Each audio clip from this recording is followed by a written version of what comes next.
नमस्कार दोस्तों, आप सभी का स्वागत है। तो चलिए स्टूडेंट्स, हम हमारी क्लास प्रारंभ करने जा रहे हैं बिना समय व्यतीत किए। और जिस सूचना का आपको इंतजार था वो सूचना तो आपको मिल ही चुकी है। मतलब कि आपके बोर्ड के एग्जाम 6 मई से प्रारंभ होने जा रहे हैं। लेकिन कई बच्चों के मेरे पास कमेंट्स आए थे, मैडम छुट्टी नहीं है, हिंदी इंग्लिश के बीच में हम क्या करेंगे? क्यों? हम सब कुछ करेंगे और हम कर सकते हैं, इसीलिए छुट्टी नहीं है। हम इतने टैलेंटेड है, हमारी सरकार जानती है कि हमारे बच्चे इतनी मेहनत कर रहे हैं कि उनको छुट्टी की आवश्यकता नहीं है। और देखिए स्टूडेंट्स, जो हम साल भर में पढ़ते हैं ना, उसका परिणाम उस वो जो हमने साल भर में अध्ययन किया ना, वो हमें उस दिन लिखना है।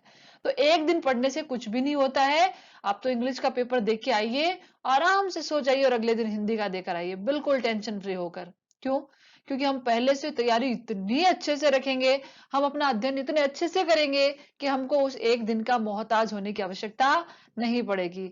बताइए करेंगे कि नहीं करेंगे? बिल्कुल करेंगे हमारे स्टूडेंट्स। आपको ये सोचकर चलना है कि आपकी 30 अप्रैल तक तैयारी इतनी प्रिपेयर होनी चाहिए कि आपको आने वाले 5 दिन में कुछ भी करने की आवश्यकता ना पड़े। ठीक है? और हिंदी में आपको बिल्कुल टेंशन लेने की आवश्यकता नहीं है। जैसा जैसा मैं बता रही हूँ आप अध्ययन करते जाइए, आपको कोई प्रॉब्लम नहीं होगी। ये जो वस्तुनिष्ठ प्रश्नों की हमारी 5वीं क्लास है और आज की क्लास में पत्रकारिता और संवाद सेतु का जो अंतिम चैप्टर है, वार्ता, रिपोर्टाज, डायरी लेखन, कंप्लीट हो जाएगा। तो इसके साथ हमारी बुक भी कंप्लीट हो जाएगी। आपको क्लास अवश्य अटेंड करनी है, क्योंकि क्लास से हम वस्तुनिष्ठ प्रश्न के साथ जो एक्स्ट्रा क्वेश्चन होते हैं वो भी सोल्व कर लेते हैं।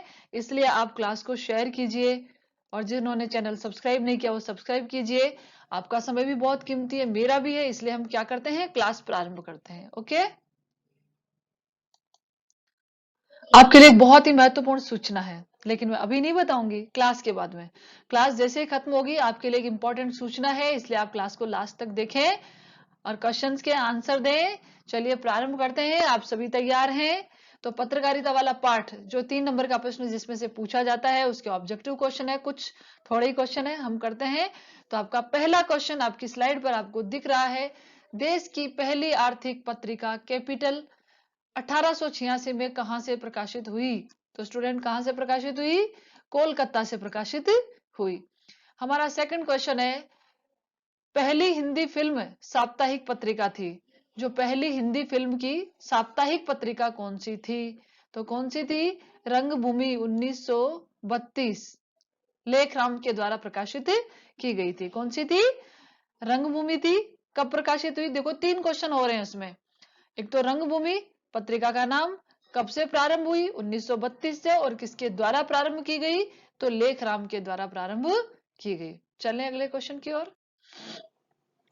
खेल को खेल भावना से खेलो, ये कथन किसका है? जब हमने पढ़ा था क्लास में तो बताया था, पंडित जवाहरलाल नेहरू, भारत के प्रधानमंत्री, भूतपूर्व प्रधानमंत्री, भारत के पहले प्रधानमंत्री पंडित जवाहरलाल नेहरू ने कहा कि खेल को खेल भावना से खेलना चाहिए। आज के लिए खेल भावना धीरे धीरे स्टूडेंट्स लुप्त होती जा रही है। हमारे कुछ स्टूडेंट है जो रेगुलर क्लास अटेंड करते हैं, हम देखते हैं, उनको जवाब भी देते हैं। और हमारे बहुत सारे स्टूडेंट क्लास अटेंड नहीं करते हैं, तो फिर बैठे बैठे तो अपने आप अंक नहीं आने वाले हैं। चलिए अगला क्वेश्चन देखते हैं। आजादी के बाद 1949 में गुजरात से किस पत्रिका का संपादन हुआ? आजादी के बाद, ये तो आजादी के पहले की बात थी। आजादी के बाद 1949 से गुजरात से किस पत्रिका का प्रारंभ हुआ? तो आंसर बताना है आपको। कौन सी पत्रिका का प्रारंभ हुआ? रंगभूमि, व्यापार, वीर प्रताप, कोर्स। कौन सी? व्यापार पत्रिका। रंगभूमि तो आ चुका है ना, पहली पत्रिका अभी पहले ही। ठीक है, ये कौन सी पत्रिका का हुआ? गुजरात से व्यापार पत्रिका का। और वैसे भी व्यापार बिजनेस में जो गुजरात है वो हमसे आगे है। ओके, चलिए अगला क्वेश्चन देखते हैं। किसी व्यक्ति द्वारा कानून का उल्लंघन करने पर उस पर तदनुरूप कार्यवाही की जाती है, उससे संबंधित पत्रकारिता कहलाती है। पहले तो तदनुरूप का क्या मतलब होता है कि जैसा अपराध होता है उसी के अकॉर्डिंग कार्यवाही होना, मतलब तदनुरूप कार्यवाही होना। तो आपको इसकी डेफिनेशन याद कर लेनी है। किसी व्यक्ति द्वारा कानून का उल्लंघन करने पर उसके अनुसार उस पर कार्यवाही करना, इससे संबंधित पत्रिका क्या कहलाती है? तो कार्यवाही किसमें होती है? अदालती पत्रकारिता में होती है। देखो, खेल पत्रकारिता में खेल से संबंधित जानकारी होती है। वाणिज्यिक में व्यापार जगत से और आर्थिक समीक्षाएं होती है। विज्ञान में नई नई खोज, टेक्नोलॉजी, जो साइंस के आविष्कार होते हैं, दवाइयां, औषधियां और जैसे उपग्रह प्रक्षेपण, ये सारी जानकारी किसमें होती है? विज्ञान में। ये वाला चैप्टर बहुत इजी है, बस आपको एक बार उस क्लास को ध्यान से देखना है। अगला क्वेश्चन देखते हैं हम।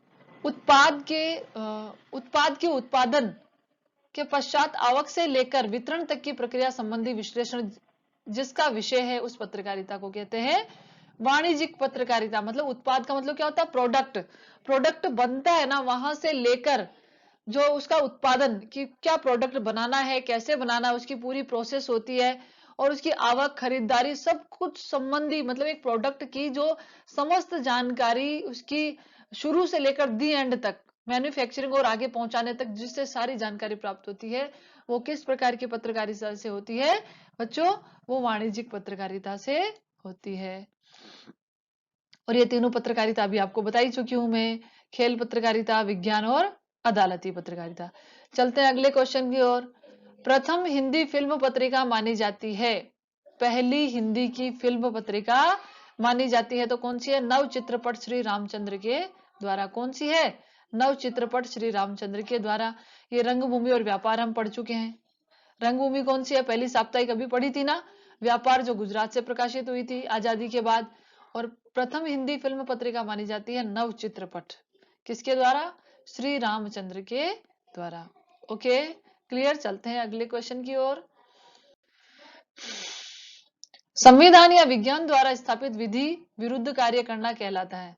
संविधान या विधान द्वारा, ठीक है, संविधान या विधान द्वारा स्थापित जो नियम है, जो विधि का शासन है, उसके विरुद्ध कार्य करना क्या कहलाता है? अपराध कहलाता है।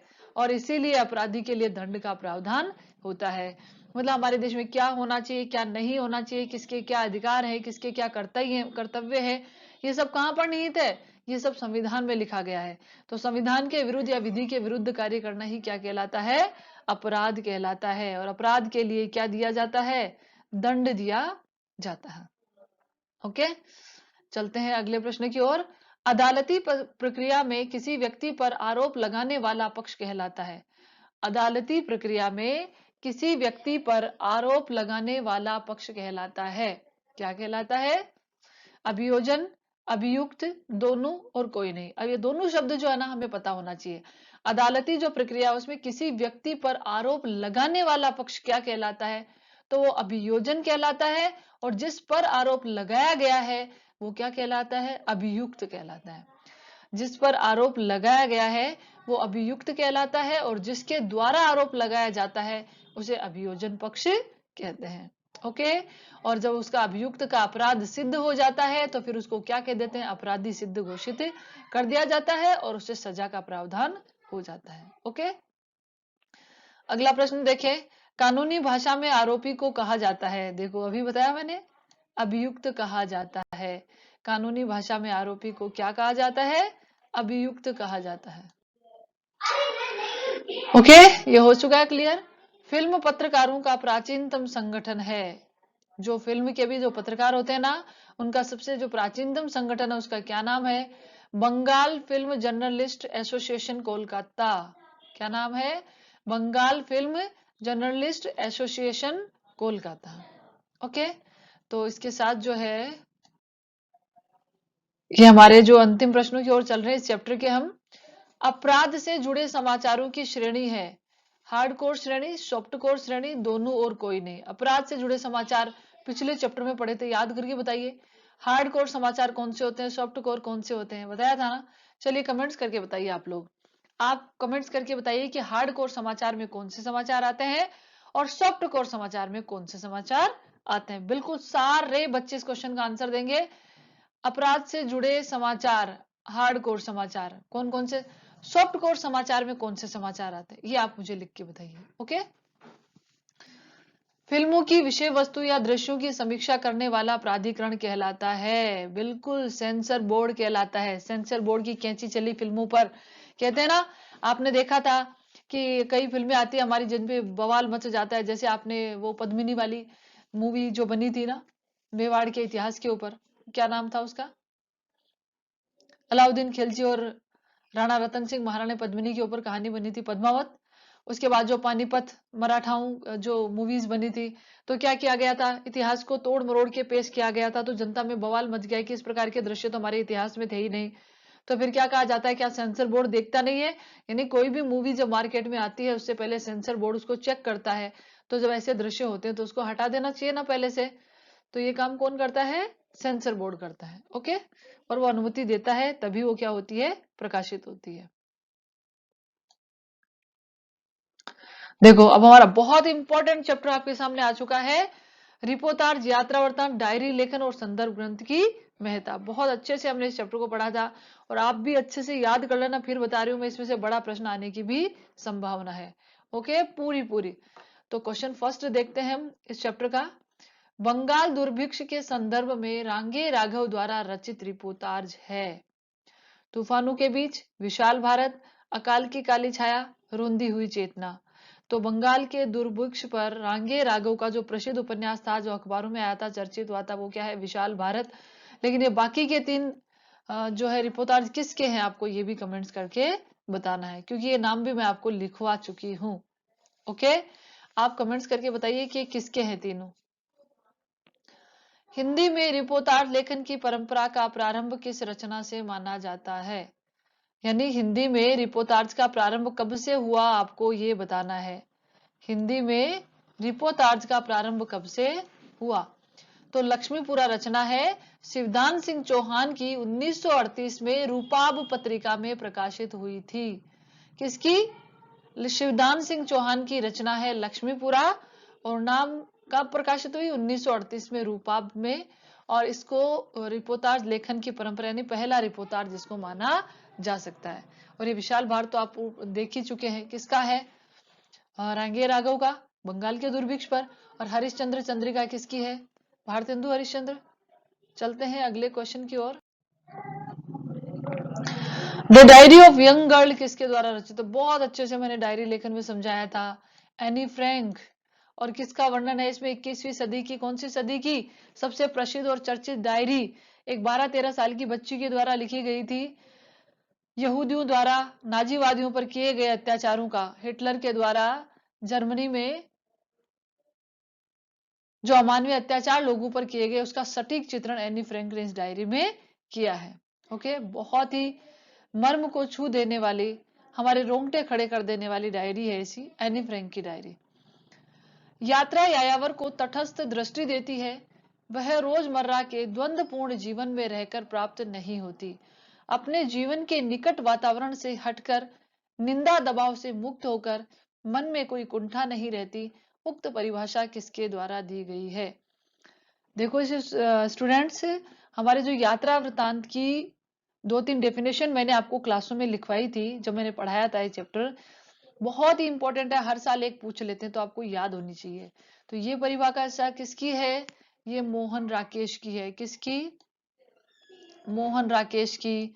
और इसमें से फिर देखो ये राहुल सांस्कृत्यायन और ये रांगे और राघव, इनकी भी डेफिनेशन दी हुई है और बहुत ही महत्वपूर्ण है। राहुल सांकृत्यायन अज्ञेय, मोहन राकेश एक यायावर प्रवृत्ति के व्यक्ति थे। यायावर का मतलब घुमक्कड़ प्रवृत्ति के व्यक्ति थे, जिन्होंने अपना संपूर्ण जीवन यायावरी में व्यतीत कर दिया।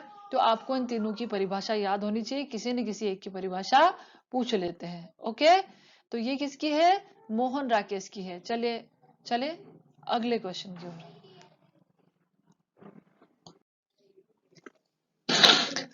डायरी साहित्य का वर्गीकरण कितनी श्रेणियों में किया जाता है? 4 श्रेणियों में किया जाता है। 4 प्रकार की डायरी होती है, ठीक है ना? याद आ रहा है? कुछ नहीं आ रहा है? साहित्यिक डायरी, काल्पनिक डायरी, वास्तविक डायरी, और कौन सी है चौथी? नाम बताइए, देखिए चारों के कमेंट्स करके। डायरी साहित्य का वर्गीकरण 4 भागों में किया जाता है। अगला जो प्रश्न है हमारा, राहुल सांकृत्यायन द्वारा रचित यात्रा वृतांत है। हमारी यात्रा, मेरी तिब्बत यात्रा, मेरी यूरोप यात्रा। तो कौन सा आंसर होगा? ब और से दोनों, मेरी तिब्बत यात्रा, मेरी यूरोप यात्रा, ये दोनों ही किसके हैं? राहुल सांकृत्यायन के यात्रा वृतांत है। तिब्बत यात्रा में उन्होंने पूर्वी भारत की यात्रा का चित्रण किया है और यूरोप यात्रा में उनकी विदेश यात्रा का चित्रण है। ठीक है, चलो अगला प्रश्न देखते हैं। फणीश्वर नाथ रेणु द्वारा रचित रिपोर्टाज है अपोलो का रथ, ऋणजल धनजल, युद्ध यात्रा, विशाल भारत। देखो फिर से, विशाल भारत तो किसका है? राहुल सांकृत्यायन का नहीं, रांगे राघव का। मैं बार बार इसलिए बताती हूँ कि आपको रट जाए। बहुत इंपॉर्टेंट है, फणीश्वरनाथ रेणु। और इनका यात्रा वृत्तांत कौन सा, रिपोर्टाज कौन सा, ऋणजल धनजल, बहुत अच्छे से याद कर लेना, ऋणजल और धनजल बहुत ही फेमस रिपोर्टाज है इनका। तो फिर अपोलो का रथ किसका है, ये आपको कमेंट्स करके बताना है किसका है। आप कैसे बता पाएंगे, बच्चे सोच रहे होंगे नए बच्चे कि मैम कैसे बताएं, क्योंकि मैं चैप्टर पढ़ा चुकी हूँ पहले, संवाद सेतु। और सुनो, जिसको नहीं मिल रहा हो तो आप देखते हो कि जैसे आज आपकी क्लास हो गई, तो इसके बाद डिस्क्रिप्शन में मैं जो पिछले क्लासेस हो चुकी है ना हमारी, उसका लिंक शेयर करती हूँ। तो वहां पर एक जगह संवाद सेतु लिखा हुआ आएगा, उसके नीचे जो जो चैप्टर आपके सिलेबस में है उनका लिंक दे रखा है, उस पर क्लिक करोगे तो आपको जो चैप्टर चाहिए वो खुल जाएगा। ओके,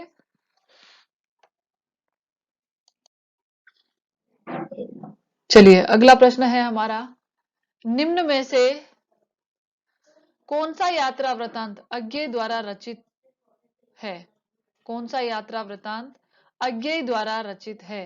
अरे यायावर रहेगा याद, खोज की पगडंडियां, एक बूंद सहसा उछली, तो कौन सा है? हम्म, अरे यायावर रहेगा याद, खोज की पगडंडियां, एक बूंद सहसा उछली, तो कौन सा है? अरे यायावर रहेगा याद है और एक बूंद सहसा उछली।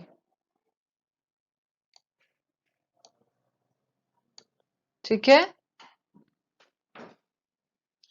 वहां पर दो ऑप्शन नहीं आएंगे, यहाँ पर इसलिए दिए गए हैं ताकि आपको इनके प्रसिद्ध यात्रा वृतांत है तो आपको याद हो जाए। ओके, चलिए अगला प्रश्न देखते हैं। ऐसा ग्रंथ जो जिज्ञासा की पूर्ति या संदेह के निवारण के उद्देश्य से देखा जाता है कहलाता है। ऐसा ग्रंथ जो जिज्ञासा की पूर्ति या संदेह के निवारण के उद्देश्य से देखा जाता है वह कहलाता है संदर्भ ग्रंथ। कहने का तात्पर्य क्या होता है, देखो आजकल गूगल क्या करता है, आजकल हमारे लिए गूगल संदर्भ ग्रंथ का काम करता है। किसका काम करता है? संदर्भ ग्रंथ का काम करता है। कुछ भी स्पेलिंग, कोई भी चीज, कोई राजधानी, कोई देश, कोई XYZ, ऐसा कुछ नहीं है जो हमको गूगल पर हम सर्च नहीं करते हैं। अब ये जरूरी नहीं है कि हर बार जो चीज हम सर्च करें वो मिले और 100% सही हो, ये भी जरूरी नहीं है, लेकिन मिल जरूर जाता है। तो संदर्भ ग्रंथ एक ऐसा ग्रंथ होता है कि जैसे आपने देखा कि विज्ञान, जैसे आपने कोई भी नाम सर्च किया, किसी देश की राजधानी सर्च की या महासागर, या फिर जैसे आपने देखा कि न्यूटन, न्यूटन के बारे में। ओके, तो जो व्यक्तियों से संबंधित, व्यक्तित्व से संबंधित संदर्भ ग्रंथ है उसमें इसकी जानकारी मिल जाती है। यानी कोई जो बहुत प्रसिद्ध चीज होती है, जो सबके हित की होती है, महत्व की होती है, तो हमें हमें जब उस पर कोई डाउट होता है, संदेह होता है, तो हम किसका सहारा लेते हैं? संदर्भ ग्रंथ का सहारा लेते हैं, जिसका काम आजकल गूगल बखूबी कर रहा है। ओके, चलते हैं अगले क्वेश्चन की ओर। यात्रा वृतांत विधा का आरंभ कब से माना जाता है? बिल्कुल मैंने करवाया है भारतेंदु युग से। भारतेंदु युग को और किस नाम से जाना जाता है, कौन बताएगा? ऑप्शन में आएगा द्विवेदी युग, भारतेंदु युग, प्रेमचंद युग, या और XYZ कोई भी नाम दिया हुआ आएगा। ओके, तो बताइए, भारतेंदु युग को मैंने पढ़ाया था हिंदी लिटरेचर और कंपलसरी सारे स्टूडेंट को। भारतेंदु युग को पुनर्जागरण के युग के नाम से भी जाना जाता है और गद्य युग के नाम से भी जाना जाता है। आपके 10th में चैप्टर भी था भारतेंदु हरिश्चंद्र का एक अद्भुत अपूर्व स्वप्न, यानी भारतेंदु हरिश्चंद्र के आगमन के साथ हिंदी में गद्य का आविर्भाव हुआ। इनके युग को गद्य युग या पुनर्जागरण युग के नाम से भी जाना जाता है। चले, उसके बाद भारतेंदु युग के बाद कौन सा युग आया था? महावीर प्रसाद द्विवेदी युग आया था। कौन सा युग आया था? महावीर प्रसाद द्विवेदी युग। ओके, चले अगले क्वेश्चन की ओर।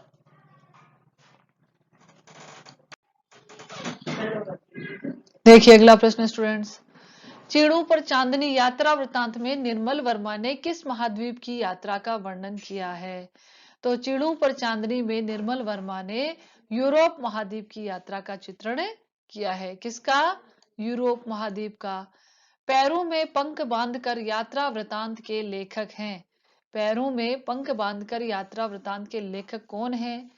राम वृक्ष बेनीपुरी। कौन है? राम वृक्ष बेनीपुरी। बहुत ही प्रसिद्ध यात्रा वृतांत है राम वृक्ष बेनीपुरी का, पैरों में पंख बांधकर। ओके, अच्छा मोहन राकेश का यात्रा वृतांत बताइए, जो आपने 10th में पढ़ा है। 10th में पढ़ा है ना आपने मोहन राकेश का यात्रा वृतांत, उस चैप्टर का नाम बताइए। ओके, चलिए अगला क्वेश्चन देखते हैं। मोहन राकेश ने आखिरी चट्टान में भारत के किस भाग का वर्णन किया है? तो भारत के दक्षिणी भाग का। ये लो, आपका क्वेश्चन का आंसर तो यही हो गया। दक्षिणी भाग का, कन्याकुमारी, जहां पर स्वामी विवेकानंद ने बैठकर 3 दिन तक समाधि लगाई थी और आध्यात्मिक ज्ञान को प्राप्त किया था, उसी दक्षिणी भारत की यात्रा का वर्णन मोहन राकेश ने आखिरी चट्टान में किया है। और ये चैप्टर हमारे कहां पर है? 10th में।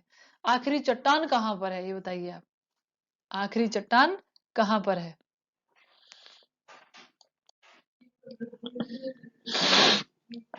देखिए अगला क्वेश्चन हमारा है, रिपोर्टाज विधा का प्रारंभ किस युग में माना जाता है? तो रिपोर्टाज विधा का प्रारंभ द्वितीय विश्व युद्ध के समय 1936 के आसपास माना जाता है। कब माना जाता है? द्वितीय विश्व युद्ध 1936 के आसपास रिपोर्टाज विधा का प्रारंभ माना जाता है। किसी रचना का ऐसा विवरण जो पाठक की हृदय तंत्री को झंकृत कर दे उसे कहते हैं रिपोर्टाज कहते हैं। क्या कहते हैं? रिपोर्टाज। और रिपोर्ट में क्या अंतर होता है बताइए जरा, आपको आज कमेंट्स करके बताना है। देखो मैं बता दूंगी, फिर आप क्या करेंगे, आपको अभी कमेंट्स करके बताना है रिपोर्टाज किसे कहते हैं, डायरी लेखन का क्या तात्पर्य है, और यात्रा वृतांत किसे कहते हैं। इन तीनों की डेफिनेशन मैं आपको बता चुकी हूँ। रिपोर्ट और रिपोर्टाज में क्या अंतर होता है बताइए आप मुझे। जो रिपोर्ट होती है और रिपोर्टाज में क्या अंतर होता है? किसी घटना का यथार्थ चित्रण रिपोर्ट कहलाता है, और किसी घटना का आंखों देखा कानों सुना ऐसा चित्रण जिसमें कलात्मकता का समावेश होता है, जो पाठक की हृदय तंत्री को झंकृत कर दे, उसे क्या कहते हैं? रिपोर्टाज कहते हैं। यानी रिपोर्टाज में कलात्मकता का समावेश हो जाता है, मन के विचारों का समावेश हो जाता है, लेकिन रिपोर्ट जैसी होती है एज इट इज तथ्यात्मक होती है, उसमें कलात्मकता का समावेश नहीं होता है। ठीक है, तो आपको कमेंट्स करके यात्रा वृतांत किसे कहते हैं और डायरी लेखन से आप क्या समझते हैं, इन दोनों की डेफिनेशन बतानी है। जो बच्चे पढ़ेंगे वो तो जरूर कमेंट्स करके बताएंगे, जो नहीं पढ़ेंगे वो नहीं बताएंगे। ओके, चले तो आज का हमारा जो यही समाप्त हो चुका है चैप्टर। हमने 2 चैप्टर के क्वेश्चन आंसर कर लिए हैं, पत्रकारिता और यात्रा वृतांत, रिपोर्टाज, डायरी लेखन। वस्तुनिष्ठ प्रश्न हमने कर लिए, ये डेफिनेशन आपको मुझे लिख के बतानी है। मैं फिर आपको रिवाइज कर रही हूँ। यात्रा वृतांत पाठ के अंदर मोहन राकेश, राहुल सांकृत्यायन और अज्ञेय की परिभाषा आपको 101% याद होनी चाहिए। ओके, फिर रिपोर्टाज किसे कहते हैं ये भी मैं बता चुकी हूँ। तो स्टूडेंट्स, हमारी आज की क्लास समाप्त होने जा रही है। अब आपके लिए जो सूचना, आप कई दिनों से कह रहे हैं कि टेस्ट, देखो स्टूडेंट्स 6 मई से आपके एग्जाम प्रारंभ होने जा रहे हैं। यदि आपकी जो संख्या है ना वो बहुत कम है, मैं ये चाहती हूँ कि संडे संडे को आपका टेस्ट हो। यदि आप देने के लिए तैयार हैं, इच्छुक हैं, तो अब तक हमने जो 5 क्लासों का अध्ययन किया है, कितने? 5, संवाद सेतु के और व्याकरण के 5 चैप्टर हम पढ़ चुके हैं। उसके ऑब्जेक्टिव क्वेश्चन का टेस्ट होगा कब? संडे को सुबह 7 बजे, मतलब आने वाला है संडे, अभी जो 7 बजे आपका टेस्ट होगा। तो आप तैयारी करके आए, आप मुझे कमेंट्स करके जरूर बताएं आप तैयार हैं टेस्ट देने के लिए, तो हम टेस्ट लेंगे, अन्यथा हम टेस्ट नहीं लेंगे। और इससे के अलावा हमको कैसे पढ़ना चाहिए, किस प्रकार से हम अध्ययन करें कि हम 95% से अधिक मार्क्स लेकर आए, ऑल ओवर मार्क्स लाएंगे तो मार्क्स आएंगे। एक सब्जेक्ट से कुछ भी नहीं होता है। तो ये सब जानने के लिए आपको संडे स्पेशल क्लास को अटेंड करना होगा, जिसमें मैं आपको बताऊंगी कुछ ऐसे टिप्स कि आप अच्छे मार्क्स कैसे ला पाएंगे। तो आप आज की क्लास को ज्यादा से ज्यादा शेयर कीजिएगा, और यदि आप चाहते हैं टेस्ट देने के इच्छुक हैं, तो आप संडे की क्लास के लिए मुझे कमेंट्स करके जरूर बताएं। ओके, आज का दिन आपका, आपकी जो रात्रि है अब मंगलमय हो, और इन्हीं भावनाओं के साथ फिर मिलते हैं नेक्स्ट क्लास में। तब तक के लिए धन्यवाद, लेकिन आप शेयर करना बिल्कुल भी ना भूलें। ओके।